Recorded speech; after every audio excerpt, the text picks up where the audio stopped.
Hi, it's Grace, and today we've got a get ready with me whilst I talk about stupid stuff I've done in Japan.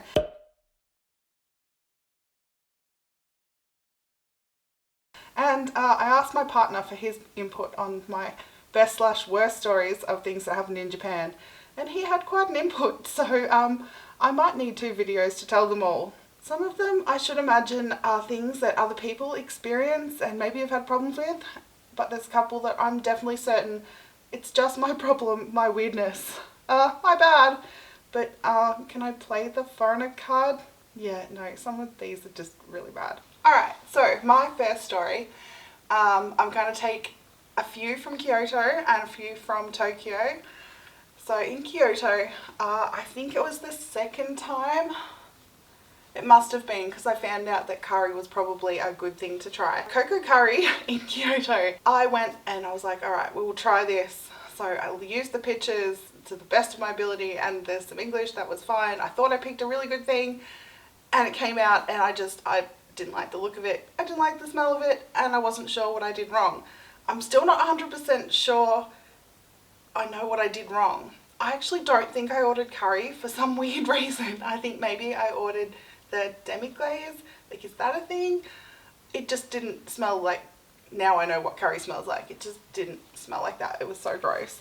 I was so embarrassed. I'm like, eat up really fast, eat your stuff. Because there was like 2 levels. We're up the top. They can't see us. Like, we'll just leave. We'll go and pay and leave. And just leave all my food here and hope that they don't get too offended that I didn't eat anything.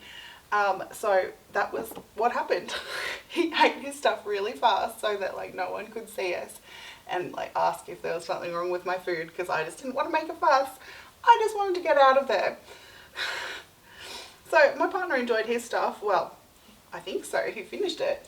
Maybe he was just embarrassed of me leaving my stuff, so he made himself finish his. I just didn't know the etiquette over there of being like, I stuffed up. I don't know what this is, but I really don't like it. So that was my solution. I'm not saying it was a good one. I'm just saying that that was my technique. So my next story is pads. I thought I did some good research, and from what I understood, it went in lengths. So the longer it was, the more absorbent it was, and maybe that was the wrong information to take with me. So I went for the longest pads that I could find, and it just so happened to be that I believe that they were incontinence pads. I will put a picture of the pad here, my foot for reference. They were huge, and maybe maternity, but yeah, I'm really thinking that they ended up being incontinence pads. The ladies were looking at me so weird when I was buying them, and I'm just like, oh, they just think that I have the most hugest parts in the world that need to be contained. But in reality, they were probably like, why are you buying incontinence pads? You're 30 years old. So when I got back to the hotel, I was like, was it my imagination? Were they looking at me super weird? What did I do wrong?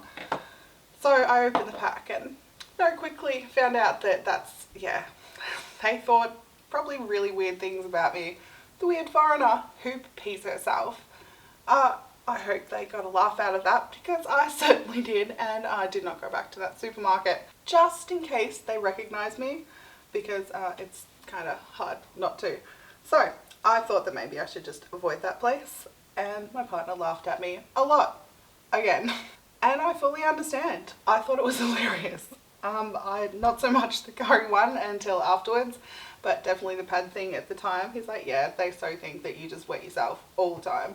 But I thought I was being, thorough for night pads with, staying at hotels and stuff. So I don't know. Just maybe take your own pads is my advice. It's going to be a lot better time for you, unless you just want to play pad roulette, which is evidently a fun time, and will definitely keep you covered. But just, make sure that you know other places to get pads in case you choose incontinence pads and don't want people to judge you. Okay, so there's another Kyoto story. I had not pooped for 6 days or something, I think it was, and I was like, that is not normal.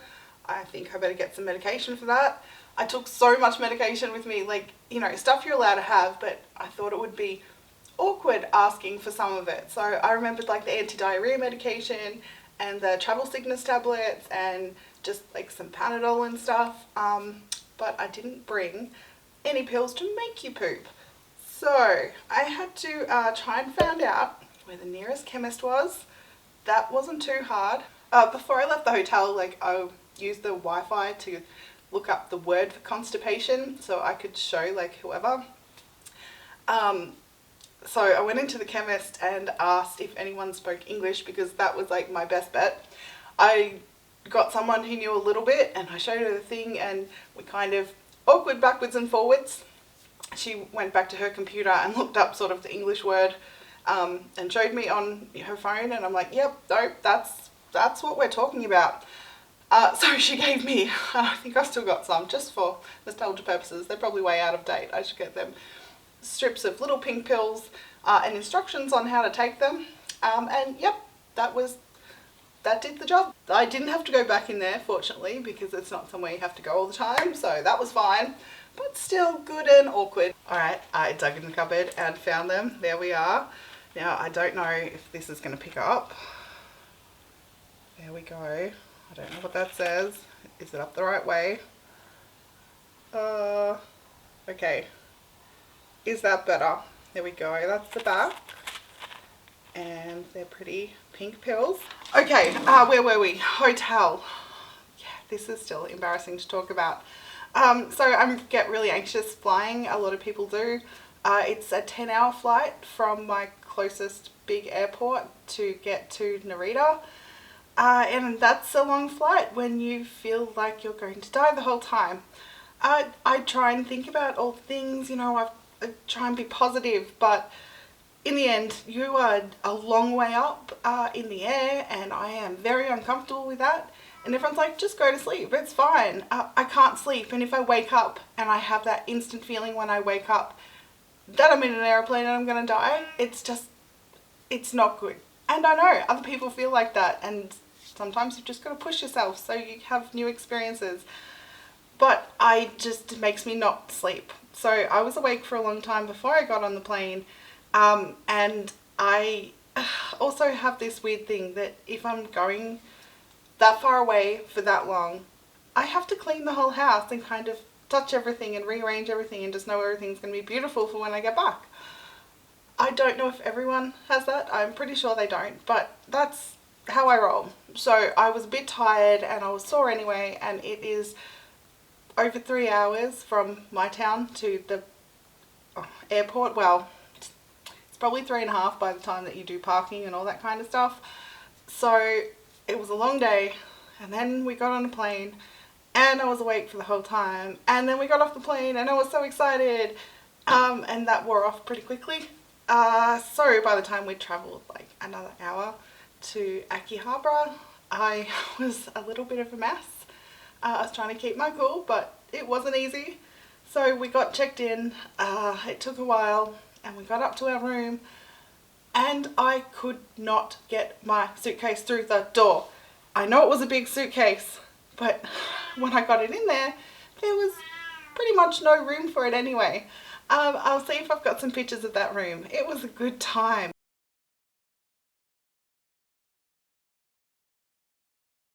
Before we booked it and stuff, I tried to find measurements for the room online and I couldn't find anything. So it was a little bit of just the worst kind of surprise. After all that time and travel, and I knew we were going to be spending 3 weeks in this teeny tiny room, and it was a shopping trip, so I knew it was going to be like packed to the brim with all of our crap, and there was no room to do anything. And the bathroom door was translucent glass, like you could pretty much see what was happening in the bathroom, and there was a mirror like right across from the door, so even if you couldn't see it directly, you could see it anywhere in the room because it was reflected. Yay! I just wasn't impressed, and I went down and went, well, are they different sized rooms? Is there anything bigger?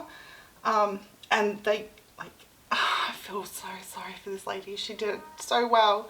They're not used to confrontation, and I really was unaware how not used to confrontation they are. until after I got back, and yeah, I was definitely such an asshole.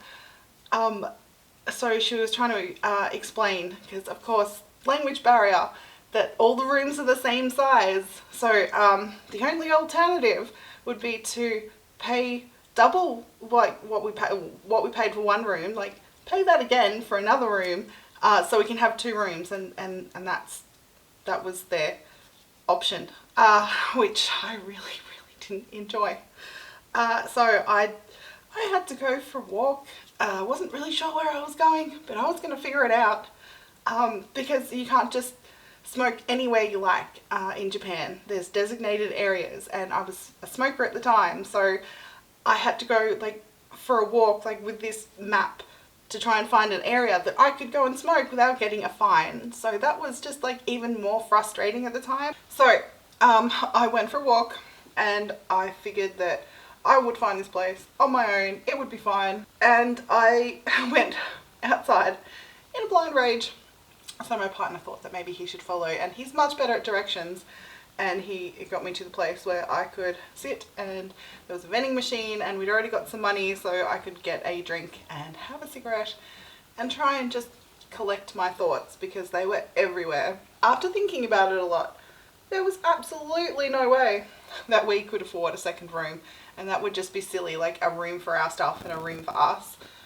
And we just tried to make the best of it. It took me a little while to calm down, but we just dumped our stuff and just went on a bit of an adventure to take my mind off it. So the interaction with that poor lady, like, she was so upset, and I felt bad, but like I also felt like really angry that we had to spend 3 weeks there, and it was, look, it wasn't cheap. It's not cheap to go do these things. We'd saved up a lot of money to go do this, and I really couldn't deal with it at the time. But I should not have taken it out on anyone else. I feel so bad. I really wish I could apologise. I feel really sorry for that poor lady. She tried her best. They are so good at customer service, but they're just used to everyone just smiling and nodding, going along with whatever, because it's your problem if something bad happened, which I completely agree with, and I would never ever do this again. So learning for me, I hope I did not scar her too much, and she continues doing a good job. But I must admit that I did not really see her after that. I feel really bad. I don't know if she just wasn't there when I was there, and she like saw me coming on the cameras and hid, or that she decided to go work at a different one while I was staying there. I hope that is not the case, because I feel so bad. But I guess I'll find out if I'm ever let back. We'll see if she's still there. I will recognise her by her cowering in the corner. Let's move on to something a little bit more funny. When we were staying in Asakasa, I believe it was the second time, some really bad family stuff had gone down, but we'd already booked the trip. So we just went, and emotions, they're bad sometimes when you're trying to have fun. So I was outside smoking, never a good idea, and there was a nice looking older gentleman that I thought was just trying to talk to me because, you know, it's dark, it's late, there's not many people to talk to. Maybe he wanted to speak English, and I was, you know, trying my best to make conversation while I was having a smoke. And I just really wanted to get out of there, but, you know, I had to just a few more minutes, just stay out there. And this gentleman was getting closer and closer, and I was like, okay, what are you doing, buddy?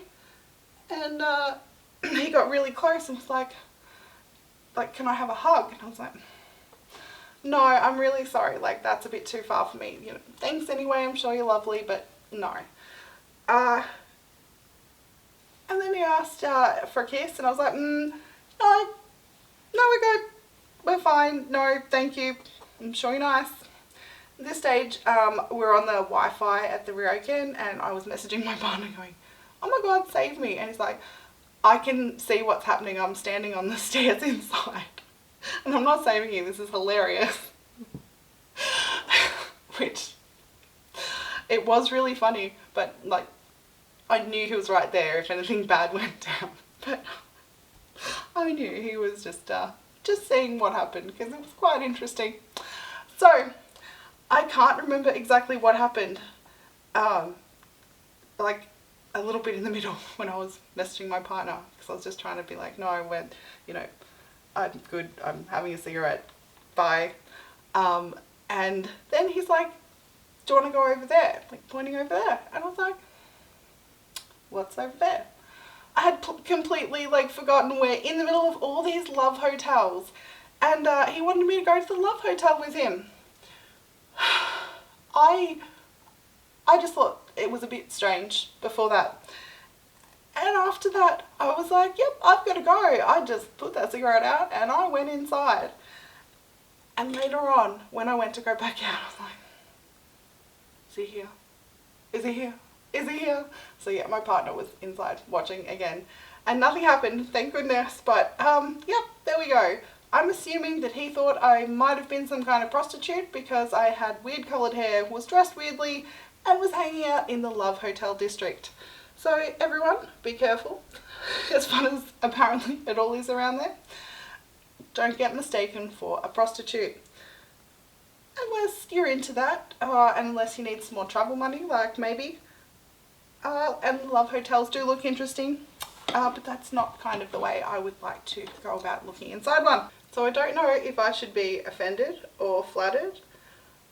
Pretty sure that guy was just like pretty drunk, but you know, if I wanted to, maybe I could have made a bit of extra money that trip.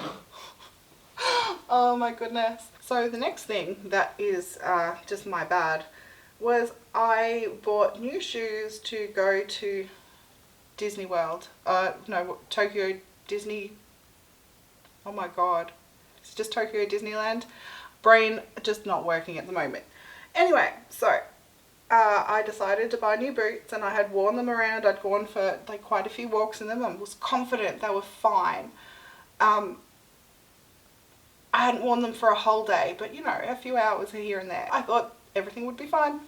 I was really, really wrong. I spent the day in a lot of pain and I did not have a good time. Actually, maybe it was Disney Sea. Anyway, not the point. I had to walk around a lot all day. You have to leave early, like you get there at like 8 or 9 o'clock at the latest. So you've got all day and it closes at like 10 o'clock at night. So you try and stay there all day to get your money's worth. And the first couple of hours are fine, and then I got some blisters. I put some band-aids on them because I came prepared, but I was not prepared for the bottoms of my feet starting to get like huge blisters, and it ended up like I couldn't walk for a couple of days afterwards. I persevered because, oh my goodness, I was not leaving Disney, but I have a lot of regrets. I really should have tried to find footwear. I'm sure there would have been footwear somewhere. I just would have paid a lot of money to be in less pain. And you know, hindsight, I should have just gone, no, we're just going to find other shoes elsewhere so I don't die. But I just kept my feet in these stupid boots all day and suffered the consequences. I do not recommend it. I think that I could have been better in thongs or slippers, like absolutely anything, and I'm sure I could have found socks if I really wanted to. But yeah, again, hindsight. I just, so dumb. Don't wear new shoes anywhere over a couple of hours, and especially if you're going to be standing up. If you're going to wear new shoes, make sure that it's only for like 2 hours and you're going to sit down most of the time. Do not wear them for like 15 hours and expect to be able to walk. I've got pictures of these blisters.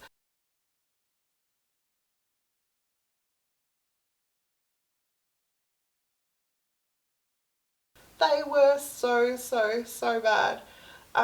Skin was coming off for a really long time, like even after I got home. It was just awful. Okay, so my last story I've got to tell you was a scam artist. So there are people that go around collecting money for temples and shrines, and they say that they're like rebuilding them, and I didn't know any of this. before it happened to me, and then I looked it up and it's a totally thing. So I had like 100 yen piece or something, like, oh no, we don't take change. And that should have been my first red flag. What charity doesn't accept like money? Like, oh my god, it's money, take it. And so dumb me was, and they prey on people that aren't really paying attention and don't know what's happening. And I was paying attention to other stuff, and I thought I was going to give him like a $10 note. Like, the way I translate yen into Australian dollars is I just take off a couple of like zeros at the end of the last two numbers, and that's about it. And I thought I was giving him a $10 note. It was actually like a $100 note. And my partner, who was trying to backtalk any way of like talking to this guy at all, was trying to get us out of there. Saw what happened. This guy did not want to give it back, so my partner just like ripped it out of his hand and just like grabbed me and ran. So I was dumb on just so many levels, and I'm so glad I had my partner there to save my stupid ass. I would have been very upset when I noticed how much money I had given him. So that was dumb. I think that was my first trip over. I could be wrong. I'm pretty sure it was a first trip over though. And I still feel really dumb to this day, but I guess it's an experience, and hopefully I will never do that again. So I guess I have to make another video with more dumb things I've done in Japan, because I'm not through that list, but I am done getting ready. I don't really know what I'm getting ready for. Probably just editing, and oh yeah, I probably have some laundry to dry now, so I better go do that. Thank you so much for watching, and I'll see you next time. Bye!